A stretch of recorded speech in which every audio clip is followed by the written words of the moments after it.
大家好，我是 Serena， 欢迎来到我的频道。也许很多人还没有意识到，自己生活的那片土地上是没有安全感的。生活在极权社会本身就会使每个人在社会中都会失去安全感。我想引用刘慈欣的《三体》作为今天主题的开场，中国社会是如何失去安全感的。刘慈欣的《三体》除了脑洞大开的精彩故事情节外，更吸引我的是他所描述的黑暗森林法则，以及对人性的描述与刻画。在黑暗森林法则里，信任是危险的，交流是致命的。这背后所反映的不就是缺乏安全感的事实吗？我想，《三体》这本书出自于中国社会并不是偶然，而是一种必然。即使不是刘慈欣编著，也会有张慈欣、李慈欣来编纂。中国社会目前不就是一片黑暗森林吗？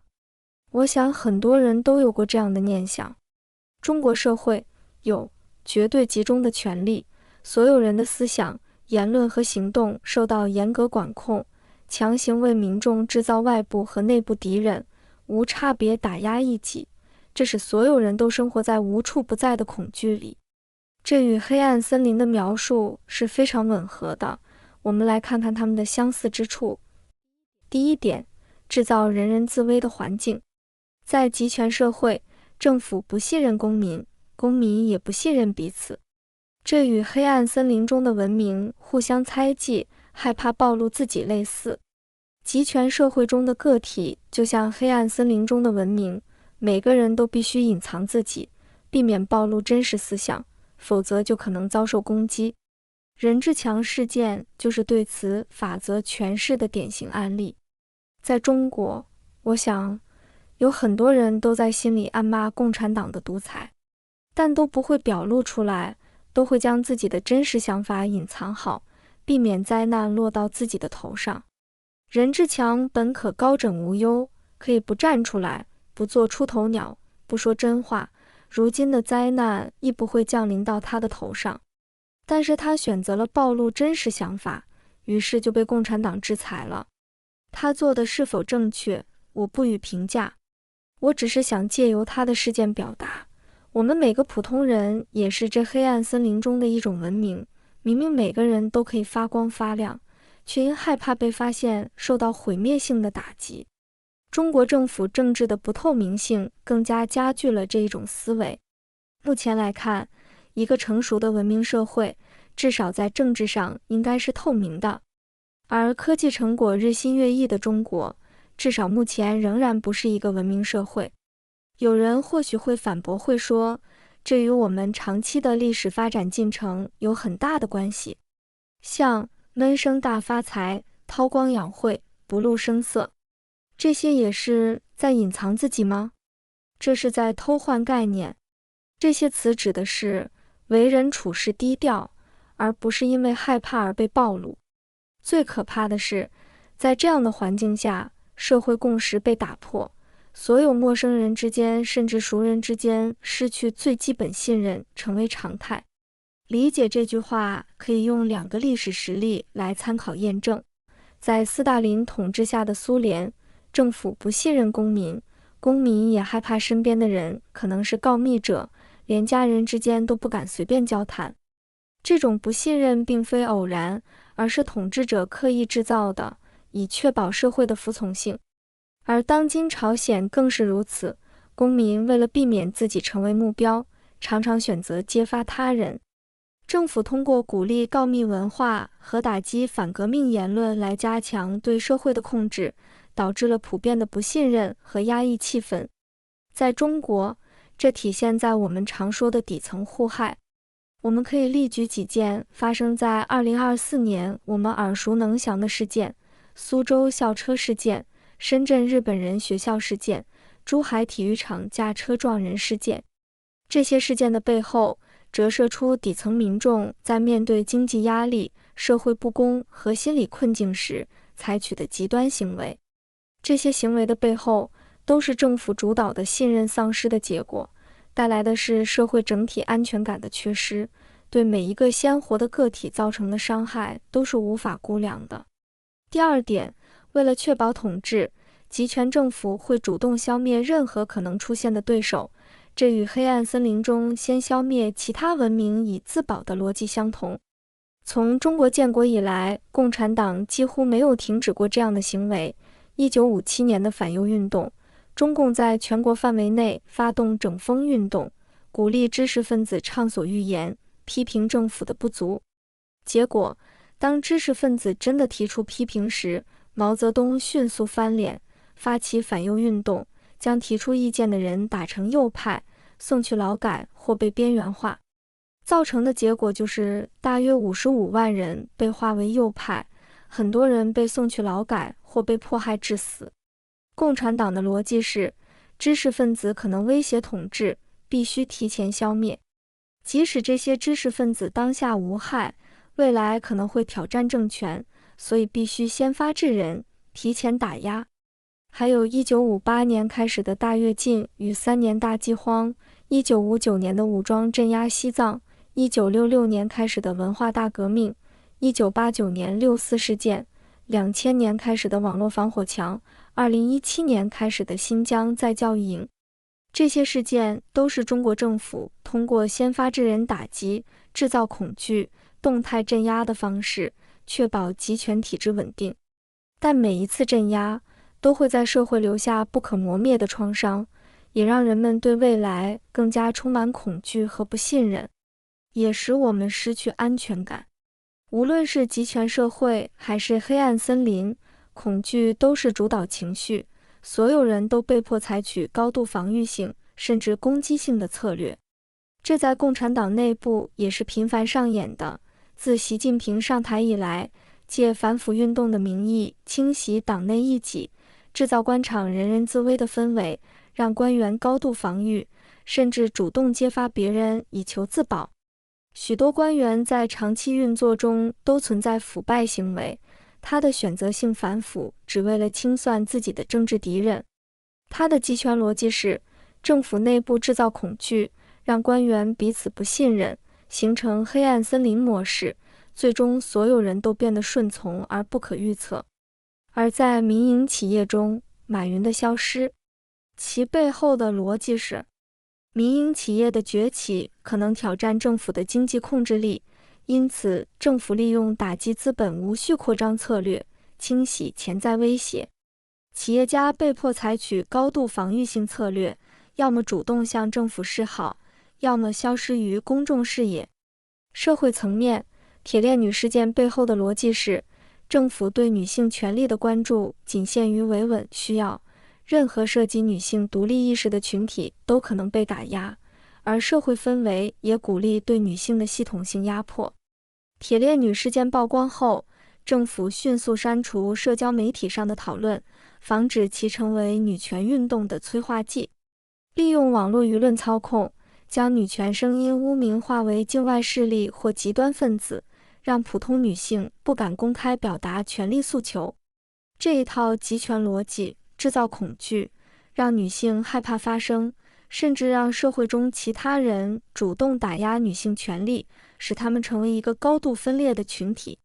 还有封控学生群体、驱逐低端人口、疫情封控、白纸运动的镇压，这些事件的最终结果都是，每个群体都被迫采取高度防御性甚至攻击性的策略，每个人都变成了黑暗森林中的猎人和猎物，政府则始终是操控这一切的至高无上的存在。这就是集权社会统治的底层逻辑。我们今天的主题是中国社会是如何缺失安全感的。综上所述呢，我们来看看中国政府是如何让所有人失去安全感的。极端不信任，制造人与人之间的猜疑，确保社会无组织化，先发制人，任何可能的威胁都必须在萌芽阶段被消灭。绝对控制，从思想到言论，从信息到私生活，一切都在监控之下。制造恐惧，让人民活在恐惧中，不敢反抗，不敢思考。动态镇压，统治者不断寻找新敌人，确保权力稳固。从这些逻辑可以看出，集权社会的核心目标不是让人民信服，而是让人民驯服。这样的统治手段放在现代社会，不就是恐怖主义吗？而生活在这个环境里的所有人都没有安全感。我们看了那么多的事实，仍然会有人反驳，中国人现在比以往的生活更好了，这是铁的事实。我想说的是，你是如何定义自己的生活？作为普通人，除了工作、吃饭、睡觉，还有多少时间能留给自己喜欢的人和事？一部分人的生活变好了，但更多人正在被抛弃。如果生活变好，只是意味着能买得起更贵的手机，点更贵的外卖，而你的自由越来越少，你还觉得这叫更好吗？如果生活真的变好了，为什么越来越多年轻人想论？如果生活真的变好了，为什么大学生就业率下降，大家都要考编制、公务员？如果生活真的变好了，为什么各个平台的言论审核越来越敏感，发个帖子都可能被封号？如果生活真的变好了，为什么生育率下降，大家都不敢生孩子？真正的生活变好，应该是所有人都能自由地选择自己的生活，而不是被迫接受现状。生活质量不仅仅是吃饱穿暖，而是能否自由地选择自己想要的生活。作为普通人，作为用劳动创造价值的普通人，我们理所应当生活越来越好。我们应该意识到的是，不是所有人的生活都变好了，很多人的生活反而更糟糕。如果中国人的生活真的更好了，不会有那么多人想离开。经济增长不等于自由和幸福。过去的30年让我们一步步看到了希望，而现在将我们又重新打回现实，生活在恐惧中。在中国，这种不安全感并不是只有普通人才会有。中国的官本位文化使官商士农中的商士农各个阶层都害怕政府的打压，各级官员害怕上级的制裁，习近平也成日地担心政敌的反扑。从底层普通民众到顶层习近平自己都会生存在恐惧中。在中国，马云这样的企业家可以一夜之间失去巨额财富，恒大的许家印可以瞬间从商界大佬变成阶下囚，普通人炒股、房子、公司都可能因政府政策瞬间贬值。2021年政府突然宣布双减政策，教培行业瞬间崩盘，众多投资者血本无归，企业倒闭，数百万从业者失业。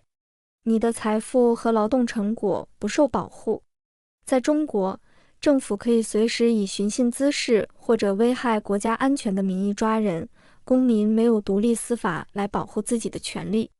律师、记者、意见人士如许志勇、李甜甜、方斌等经常因批评政府被抓，甚至失踪。法律成为了统治工具，没有独立司法，连基本人权都得不到保障。在中国，社交媒体、新闻、出版全部受到政府审查，稍微触及敏感话题就会被封号、删帖，甚至被警方请喝茶。知乎、小红书、微博等所有的社交平台的敏感词审查越来越严格，甚至连论都成为违禁词。没有言论自由，事实无法得到传播。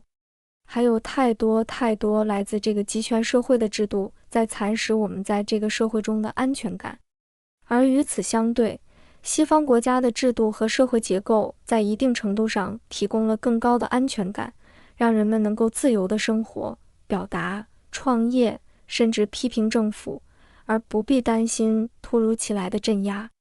在西方国家，政府不能随意侵犯公民的财产权，即使政府要征收财产，也必须通过严格的法律程序，补偿合理。即便是2008年金融危机，政府也不会直接关闭企业，而是通过法律程序帮助市场调整。你的财富和劳动成果是受法律保护的，政府不会随意剥夺你的经济权利。在西方国家，法律是政府与公民之间的契约，政府不能随意修改法律来打压意见人士。记者可以公开批评总统，公民可以起诉政府，法院可以判政府败诉。你不会因为批评政府而突然被消失，你的基本权利受到法律的保护。在西方国家，政府无权干涉媒体，公民可以自由表达，即使总统也不能随意干预媒体运作。即使特朗普骂媒体是假新闻，他仍然不能关闭 CNN， 封杀记者。你可以自由表达，不必担心因言获罪。在西方国家，媒体可以公开调查政府腐败、社会问题，并且公民可以自由访问全球的信息。水门事件被媒体曝光，最终导致总统尼克松下台。你至少能获取真实信息，自己进行辨别，不会生活在被操控的谎言之中。这才是真正的安全感，而不是靠一个全能政府来恩赐给你的生存空间。我想说的是，并不是西方社会就有多么完美，而是在与中国社会制度的对比中，我们作为普通人，难道不是更希望在西方社会那种更具有安全感的制度中生活吗？以上就是本期节目的所有内容。如果您认为对您有所帮助，请支持、订阅、点赞、评论、转发。感谢您的收看，我们下一期节目再见。